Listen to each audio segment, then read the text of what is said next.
there's got to be something from Barkley that, because he was always saying some crazy stuff, I'm sure. And well, I mean, okay, Charles. I don't know that it's funny, but the charming thing about Charles is that I was pregnant with Dylan, who's now 18, my first baby. Dylan was born in Christmas Eve, December 24th, 1999. And that year, Charles was playing for the Rockets, and a girlfriend of mine had a shower, and it was a couple's shower. So I told a couple of the guys, I told Hakeem, but knowing he'd never come. And I told Clyde he and his wife were welcome to come. I mean, they're just friends. And I told Charles, I said, hey, we're having the shower. Who shows up? Charles Barkley. He's in a tuxedo because he'd been at another event, but he came and he was hilarious and charming, and there were martinis flowing. I'm not sure that he drank anything. He may have had it before. There was always stories with him in Houston where he'd walk into a bar and buy drinks for everybody. Yeah, and here's the other thing. He came. He was charming, mixed with everybody. There was an easy crowd, good friends. It was incredible. I'll show you a picture of that later.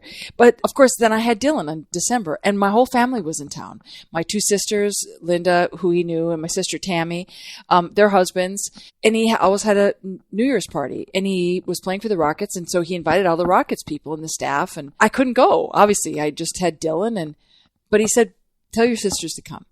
And Linda and Tammy and their husbands walked in, and they said he could not have been more charming. Walked out with bottles of Cristal champagne, put it on the counter. I mean, he was just incredibly generous. And another time after, the year after that, when I wasn't pregnant again, Don and I went to the New Year's party, and he's just wonderful. He pays for everything. It's a party that no one has to pay a dime for, and the champagne is rolling, there's food, there's dancing. He's very, very generous. I would guess there's no surprise that him and Kenny have become as big a deal. I mean, you were being around those guys. Yes.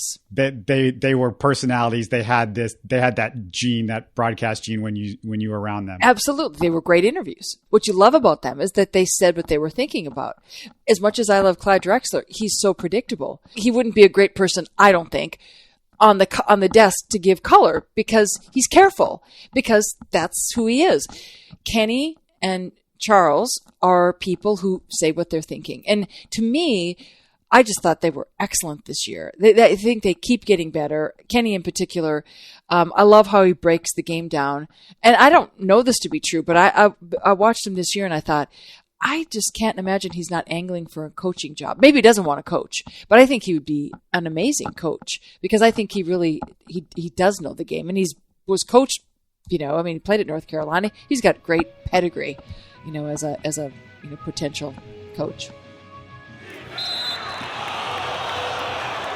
You're listening to Houston Sports Talk.